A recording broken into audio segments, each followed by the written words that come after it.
मैं बहुत ज़्यादा विटनेस करता हूँ वो ये है कि आप कुछ भी कर रहे हो, चाहे वो आपके दोस्त के साथ हो, आपके मतलब कलीग्स के साथ हो, तो उनको लगता है ये कंटेंट ढूंढ रहा है। तो जैसे ही मैं ये क्वेश्चन पूछने लगता हूँ ना, लोगों को लगता है कंटेंट ढूंढ रहा है कि, तो वो मेरे को लगता है ये मिथ है, ऐसा नहीं है कि मैं कंटेंट नहीं ढूंढ रहा हूँ भाई। मेरी ज़िंदगी में अपने आप में बहुत कंटेंट है, ठीक है, तो मेरे को तुम्हारी ज़िंदगी से नहीं लेना है content. Okay, so first of all, a big congratulations. Thank you so much. India's laughter champion. Yes, thank you so much. You are the man of the moment. So my first question to you is, out of all the comedian out Yes. there, and even you would agree they were, really talented. बिल्कुल बिल्कुल। And they were also the stars of the show. Like Exactly. But as you are the winner, what do you think is your USP that made you the winner?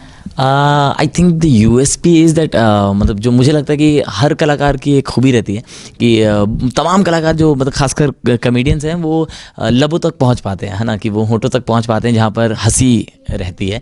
But मेरी खूबी ये है कि मैं दिल तक पहुंच पाता हूं, क्योंकि मेरे पास एक शायरी की कला है जिसके साथ मैं कहानी सुनाता हूं, जिसके साथ मैं मिल के जोक्स करता हूं। और शायरी की ये खूबी है, ये मेरी भी खूबी नहीं है, ये शायरी की है कि वो जिसके दिल में चली जाती है तो फिर वो घर कर लेती है। तो वो मैं I feel very blessed to have this art form with me. And मैं कई बार बहुत ग्रेटफुल हो जाता हूँ, बहुत ज़्यादा ओवरवेलम हो जाता हूँ जब मैं रियलाइज़ करता हूँ कि इस कला में कितनी ताकत है, कि वो क्योंकि शेर ऐसा माना जाता है कि शेर की खूबसूरती ये होती है कि आप सुनाते हो लेकिन जब वो किसी तक पहुँचता है फिर वो उसका हो जाता है। तो ये चीज़ मैंने फ़ील की है कि जो लोगों के मेरे को मैसेज भी आ रहे हैं कि उनको मेरा कंटेंट याद है, मेरे शेर याद हैं, और irrespective of the gender, irrespective of the caste creed, irrespective of the age, उन लोगों को याद है। जैसे मतलब किसी की माँ को भी मेरा एक शेर याद है और वहीं उनके बेटे को भी मेरा शेर याद है। तो वो मुझे लगता है बहुत ज़्यादा वाइडर होराइज़न है इस कला में। तो this is why I pursue comedy, so that मतलब it can reach a wider audience. Right. We also did, some R&D for you, and we found out that आपको singing काफी पसंद है. Yes, yes, yes. What is the reason? Because singing भी अलग ही passion है. हाँ जी। तो singing से switch करके comedy की. सो मैं सिंगिंग करता नहीं था, बट एज इन मतलब I do it, but not ऐसे प्रोफेशनली नहीं, I do it for my enjoyment, उसके लिए। और पर नहीं, मैंने स्विच नहीं किया। आई हैव डन ऐसे रैप में लिखता था, and then I use to write poetries, बाकी I write songs. So basically but कुछ एक गीत ऐसे होते हैं जो आप खुद गुनगुनाने के लिए लिखते हो, लेकिन कुछ एक गीत ऐसे होते हैं जो आप लिखते हो कि यार इसको कोई और गाए, जो जिसको बेहतर समझ है इस आर्ट फॉर्म का, इस कला की, जिसकी गायकी अच्छी है वो गाए तो उतना बेहतर है।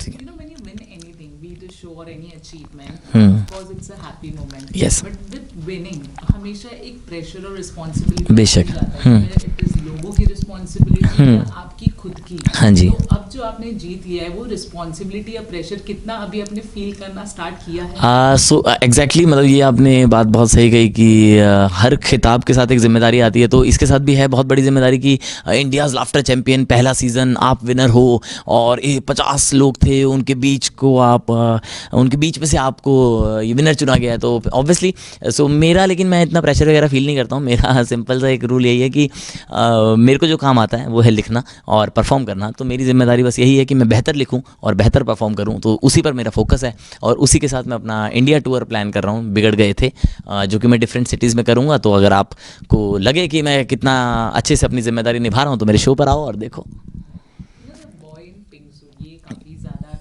Yes. one of the USP of you. हाँ जी। And pink is one color which has always been associated with the female gender. Yes, So yes. How did this actually happen?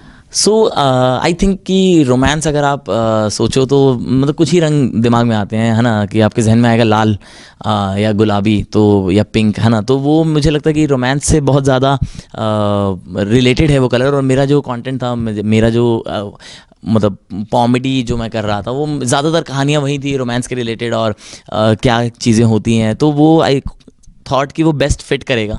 And बाकी स्टाइलिंग टीम हेल्प मी कि इस चीज़ को proper अंजाम तक लाने में, लेकिन हाँ भाई पिंक ही बेस्ट फिट करेगा। एंड देन वी मतलब मेरा बहुत फेवरेट कलर भी है पिंक। तो और मैं इस सब चीज़ों में मानता नहीं हूँ कि यार अरे लड़कियाँ ही पहनती हैं पिंक, ये सब मैं I don't believe in these concepts. तो और प्लस मेरे को अच्छी चीज़ लगी कि people are now identifying that कि हाँ भाई ये पिंक पहन रहा है, तो that is somehow breaking a taboo, so which is I think useful for our society also. कि तो मेरे को है कि भाई पिंक पहनो भाई, बहुत सुंदर रंग है, क्यों बेफालतू में एक रंग छोड़ के। वैसे ही लड़कों पे ऑप्शन कम है भाई कि ब्लू के अलावा कुछ पहन नहीं पा रहे हैं लोग, तो मेरे को ऐसा लगता है कि पिंक पहनो। So I have ordered a lot of pink shirts and hoodies, तो लेट अस सी, आगे भी पहनेंगे। Okay. The last question, there are a lot of I don't know myths or prejudices regarding a comedian. Okay. Comedian है तो हंसता ही रहता होगा.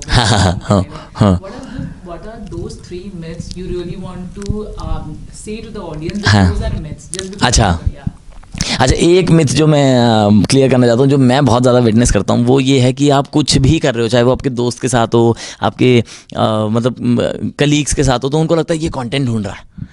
हाँ, एनीथिंग दैट यू डू, मतलब कुछ भी, इफ़ यू आर, मतलब अब जैसे कि हमारा सीन क्या है कि मैं नेचुरली भी कुछ ना कुछ बोल देता हूँ, ठीक है, तो चाहे वो दोस्त यार हों या कुछ भी हो, तो उनको लगता है ए जोक मत क्रैक कर, ये तेरे सेट का पार्ट है ना. मैंने नहीं है भाई सेट का, तुम्हें क्या लग रहा है मैं यही टेस्टिंग करता रहता हूँ दिन भर. तो वो वाली चीज़ है, मेरे को ऐसा लगता है समहाउ पीपल जज यू कि यार ये ना वही जो 4 चीज़ें इसको स्टेज पर करनी है ना, ये वही हमारे साथ टेस्ट करने आता.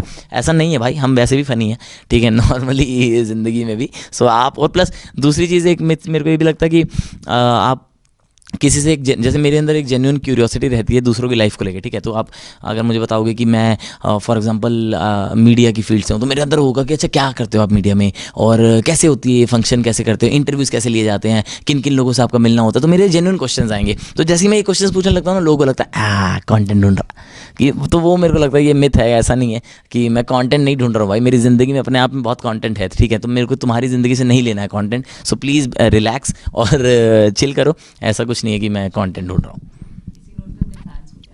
फैंस को मैं बस ये चीज़ कहना चाहता हूँ कि भाई सबसे पहले तो थैंक यू सो मच. मैं बहुत ज़्यादा शुक्रगुजार हूँ, बहुत ज़्यादा ओवरवेल्म्ड हूँ, बहुत ज़्यादा इमोशनल हूँ कि आप लोगों ने मुझे इतना साथ दिया और कॉमेडी को as an art form establish करने में मेरी हेल्प की.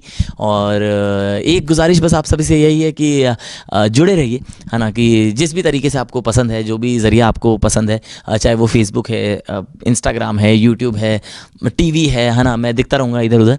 तो बस जुड़े रहिए और अपना प्यार देते रहिए. Thank you so much.